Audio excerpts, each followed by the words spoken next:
bersama dengan waktu. Ruang redaksi memberikan kabar terbaru. Sultraline hari ini.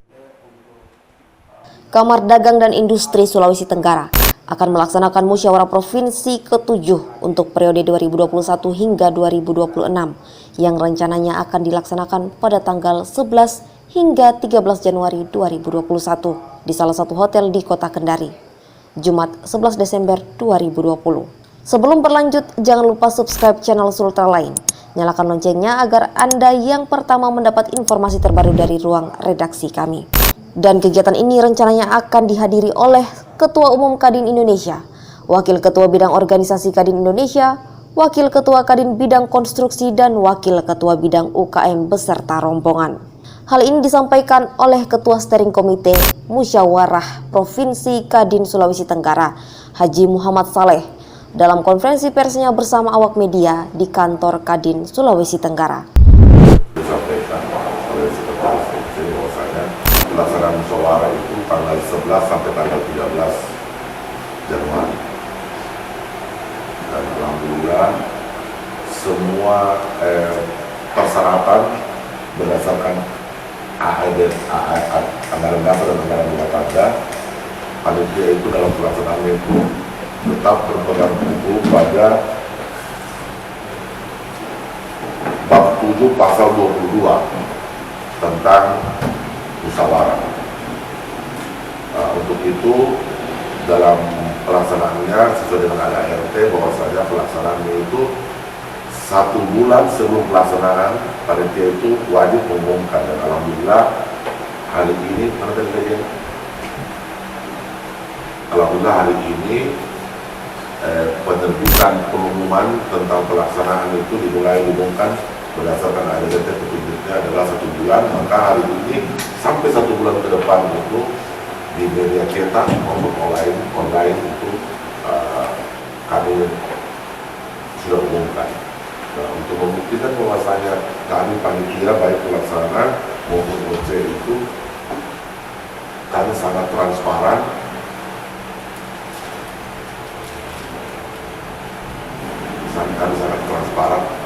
memberi peluang.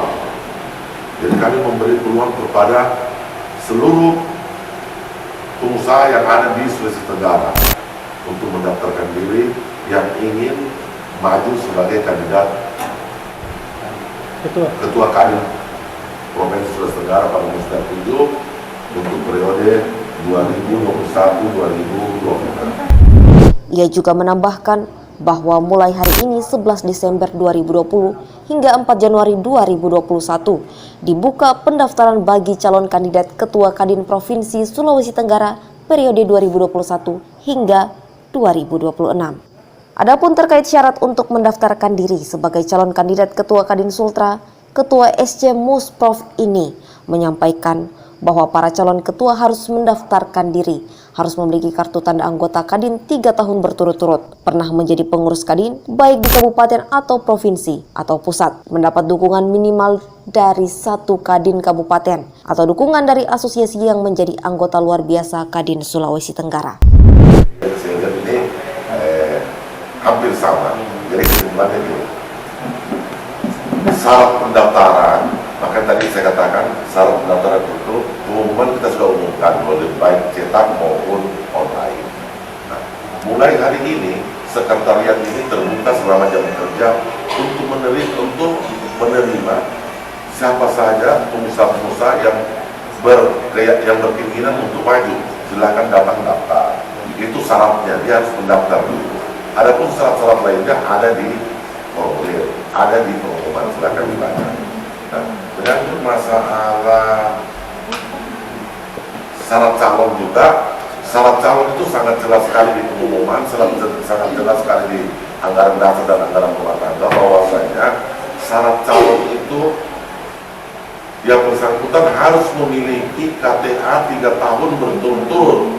Jadi bukan KTA 3 tahun, tapi 3 tahun berturut-turut. Maksudnya 3 tahun berturut-turut itu sesuai jutisnya 2018, 2019, 2020. Bukan 2015 dia putus masuk 2017, masuk 2019, tidak. Jadi masuk di ADART itu sesuai petunjuk jutisnya 3 tahun berturut-turut, tidak pernah putus.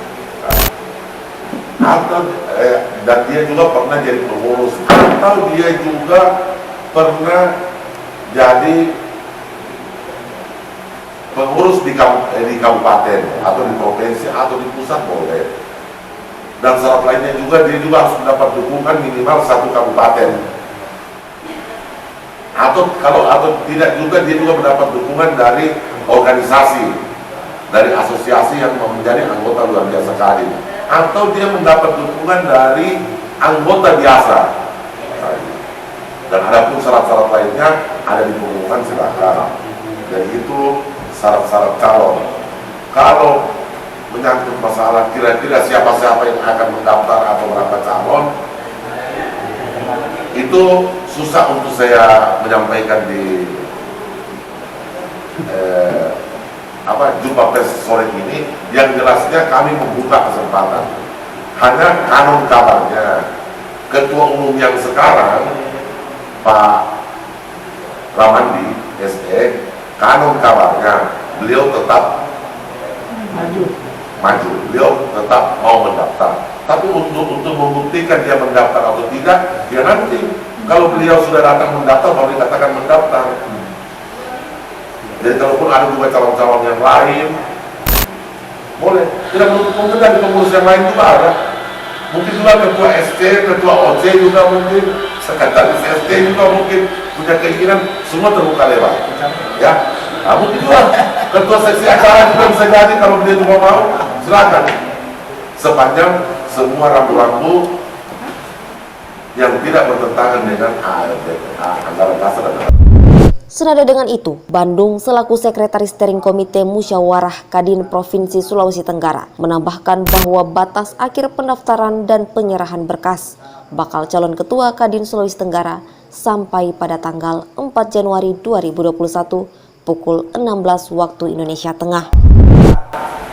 Ya, tanggal 4 Januari 2021 pukul 16. Kemudian syaratnya sebagaimana disampaikan oleh Pak Ketua juga sudah jelas itu di pengumuman. Kemudian kalau formulirnya kita sudah siapkan formulir isian yang sesuai dengan di pengumuman, apa-apa yang mesti harus dilengkapi tentang formulir itu. Jadi mulai hari ini bagi calon yang ingin bagi teman-teman pengusaha yang ingin menjadi calon Ketua Kadin, ya mulai hari ini kita buka pendaftaran itu. Ya, kemudian batas akhir penyerahan berkasnya itu tanggal sebagaimana saya sampaikan tadi tanggal 4 Januari 2021 pukul 16.00. Jadi kita tidak tambah-tambah. Jadi steering komite tidak menambah tentang baik persoalan tanggalnya kemudian jamnya, itu sudah diatur. Sementara itu, Ketua Panitia Bidang Acara Musprov Kadin Sulawesi Tenggara, Laode Baladin, menambahkan bahwa selain mengadakan musyawarah provinsi, Kadin Sultra juga akan melaksanakan pameran yang diharapkan diikuti oleh seluruh stakeholder di dunia usaha yang ada di Sulawesi Tenggara. Ia juga menambahkan bahwa tema musyawarah provinsi Kadin ini adalah mengangkat tema Sultra Jaya Indonesia Maju. Dalam acara ini, kita juga mengharapkan adanya partisipasi dari para stakeholder di dunia usaha atau para prinsipal yang memang menguasai merek-merek usaha tertentu di Sulawesi Tenggara. Itu kita minta kepada mereka untuk berpartisipasi dalam rangka pameran. Jadi di sela-sela musyawarah itu nanti juga mereka kita beri kesempatan untuk mempromosikan beberapa produk-produk yang mereka pasarkan di Sulawesi Tenggara, dan nanti akhirnya mereka juga ikut berpartisipasi dalam rangka musyawarah ini. Yang kedua, tema yang kita angkat pada musyawarah provinsi kali ini adalah Sultra Jaya Indonesia Maju. Kawan-kawan pers, mengapa kita mengangkat tema Sultra Jaya Indonesia Maju? Sebagaimana kita ketahui bersama bahwa saat ini dunia itu melihat Sulawesi Tenggara sebagai salah satu daerah Indonesia yang sangat strategis. Kenapa strategis? Karena Sulawesi Tenggara saat ini adalah merupakan daerah epicentrum nikel terbesar di dunia. Jadi kita ketahui bahwa bahan bakar emisi sudah ditinggalkan. Nantinya mereka akan beralih ke baterai, dan bahan baku baterai itu adalah lithium. Lithium itu adalah dari nikel. Dan nikel itu yang terbesar saat ini ada di daerah kita. Oleh karena itu, tak lebihlah kiranya kalau Sulawesi Tenggara saat ini akan menjadi masa depan ekonomi dunia. Nah, inilah tema nantinya yang akan kita dorong dalam rangka musyawarah provinsi ini, sehingga nanti pengusaha-pengusaha nasional yang bergabung di Kamar Dagang dan Industri Indonesia itu nanti akan mendengarkan penjelasan dari Ketua Kadin Provinsi Sulawesi Tenggara begitu besar peranan Sulawesi Tenggara dalam membangkitkan ekonomi Indonesia dan menjadi masa depan ekonomi dunia. Kita harapkan ketika ini Sulawesi Tenggara menjadi masa depan ekonomi dunia, maka pengusaha-pengusaha lokal juga mengambil peran di sana. Kita tidak mungkin akan menjadi penonton di daerah kita sendiri. Kita pengusaha lokal atau pengusaha Sulawesi Tenggara harus mengambil peran di dalam kemajuan ekonomi Sultra. Kita kemudian tidak boleh lagi seperti saat ini kita hanya menjadi penonton. Nanti insya Allah mudah-mudahan di dalam musyawarah ini ada kesepahaman, ada rekomendasi-rekomendasi yang bisa kita lahirkan dalam rangka untuk kemudian pengusaha-pengusaha lokal itu bisa mengambil peran dalam kemajuan ekonomi Indonesia melalui daerah kita yang kaya akan sumber daya alam. Untuk diketahui, dalam kegiatan Musprov Kadin Sultra nantinya akan memperebutkan 64 suara dari 11 Kadin Kabupaten Kota yang merupakan peserta penuh dengan total suara sebanyak 55 suara. 6 Kadin Kabupaten yang masih karateker dengan jumlah suara sebanyak 6 suara dan ditambah 3 suara dari 3 asosiasi organisasi profesi yang terdaftar sebagai anggota luar biasa Kadin Sulawesi Tenggara. Dan ada pun 11 Kadin Kabupaten yang merupakan peserta penuh dalam Musprov Kadin Sultra, yakni sebagai berikut: Kota Kendari, Kolaka, Kolaka Utara, Konawe, Konawe Selatan, Konawe Utara, Konawe Kepulauan, Bombana, Muna, Muna Barat, dan Kolaka Timur. Dari Kompleks Blok M Bende Kendari, jurnalis Sultraline Ismar Indarsyah mengabarkan untuk Anda.